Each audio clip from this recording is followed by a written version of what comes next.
May tatanong lang ako dito sa kapitbahay namin. May bibigay daw siya.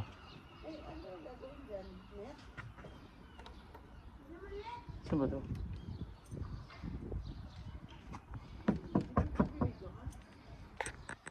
Dito kami sa bahay. What is it okay? Yes. Yeah. That's Willie, my neighbor here. So he's giving this tables and chairs to us because he's moving here. It's his dad's old house, and he's going to renovate it first. So he's taking away the stuffs. So yeah, thank you, Will. You're welcome. Yeah. What will you say? Uh, What will you say to him? thank you. You're welcome. Oh ha? Unti-unti na makukumpleto yung bahay natin, guys. Meron na tayong dining table, oh.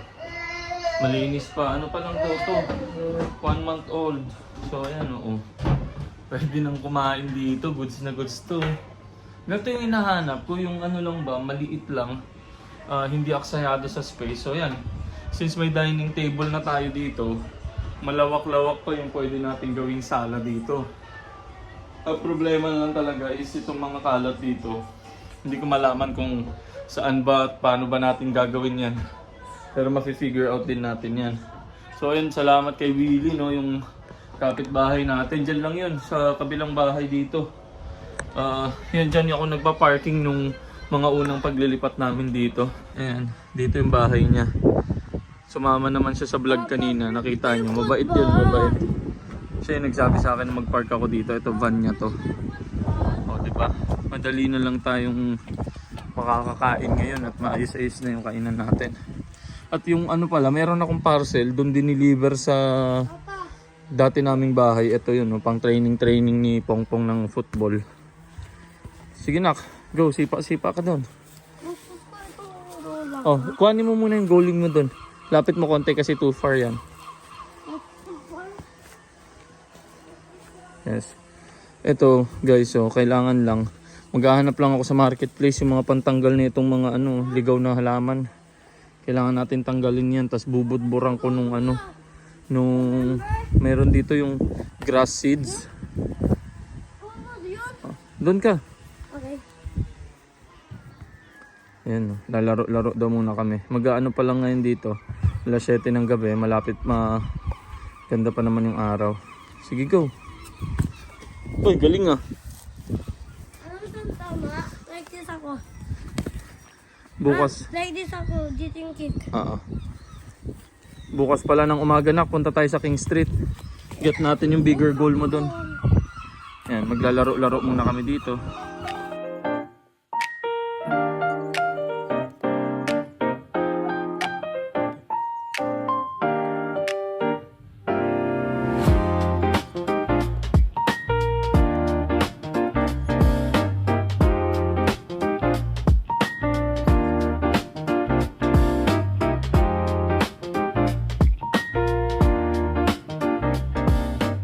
Napaligo ako sa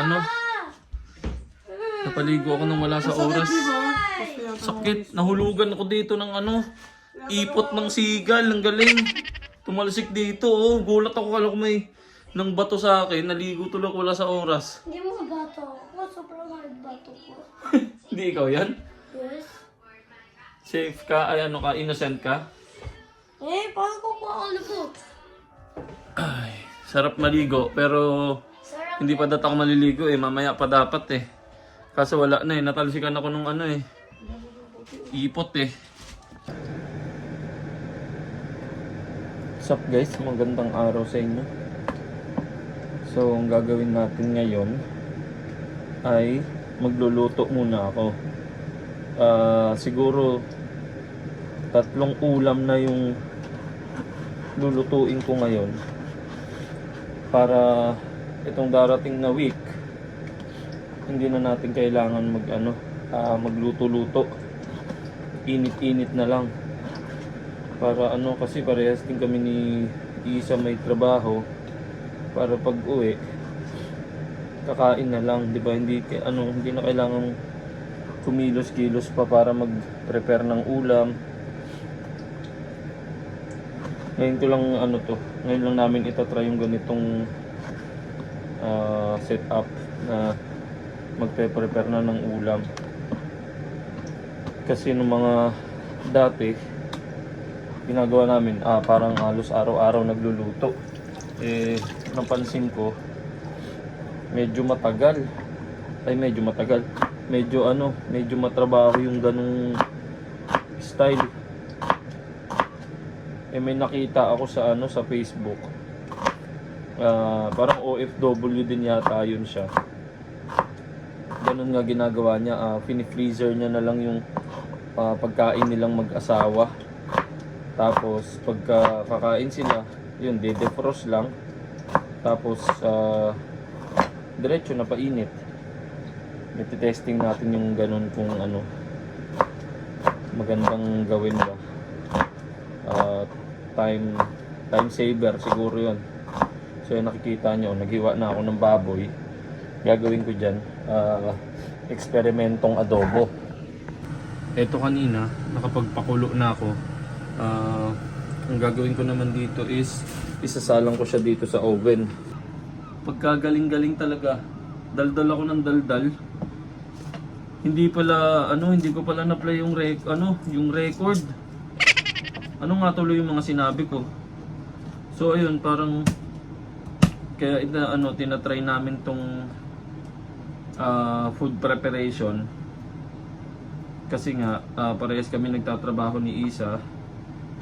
Pasensya na kung mauulit yung sasabihin ko kasi hindi ko matandaan kung ano yung pinagsasabi ko kanina, tapos bigla ko napansin hindi pala recorded.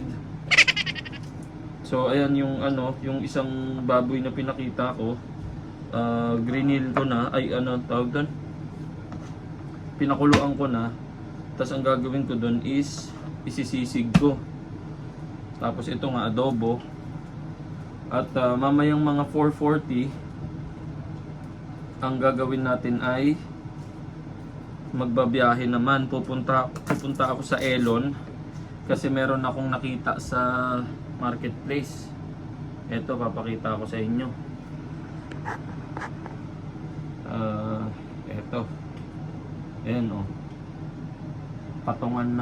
patungan ng TV. Libre lang to.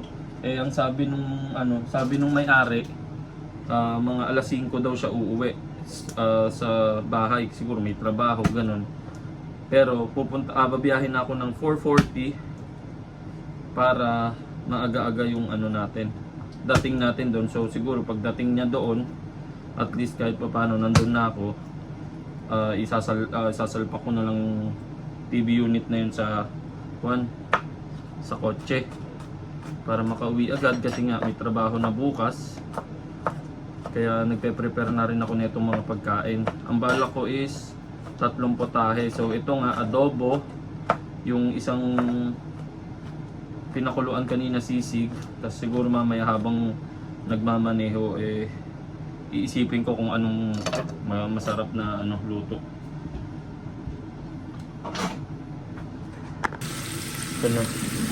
Ginigisa ko na siya.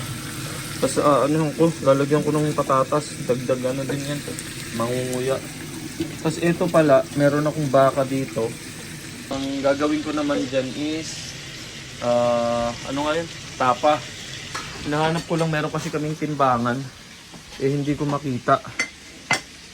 So nahulog yung tasa, sayang, hindi pa gamit. Nabasag, naumpog dito sa naumpog sa kabilang tasa. Pag usog ko kasi nito, nahulog.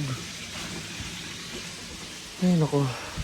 4:56 na. Dapat 4:40 ako alis, kaso sasama daw si Pongpong. Ayun, dito siya sa harap. Dalawa kaming pipick up nung anong tawag doon? Yung patungan ng TV.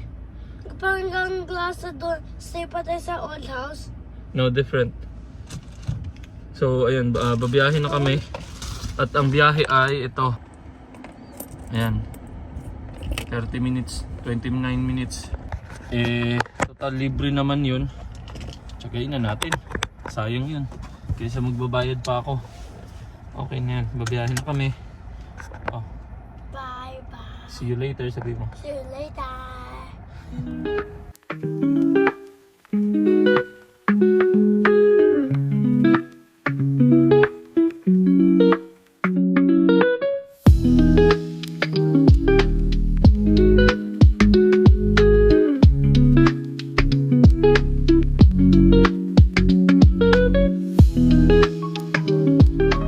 Tulog na yung kasama ko. Ayun na guys yung libreng patungan ng TV. Magandang klase siya. Ano pala yan? IKEA. So ayun, babiyahin na muna ulit kami pa uwi. Nakauwi na kami guys. Nandito na kami sa bahay. So eto na yung diba? Ito lang niya, tama niya. Na tuklap lang yan, pero madali lang yan. So ayun, maayos pa. Magandang klaseng magandang klaseng patungan ng TV. So ipapasok ko yan, pero sa susunod ko na ipapakita sa inyo. At dito ko na muna tatapusin tong video kasi nga magluluto pa ako at may pasok na bukas. Sana mag-like, subscribe kayo, and thank you sa panonood.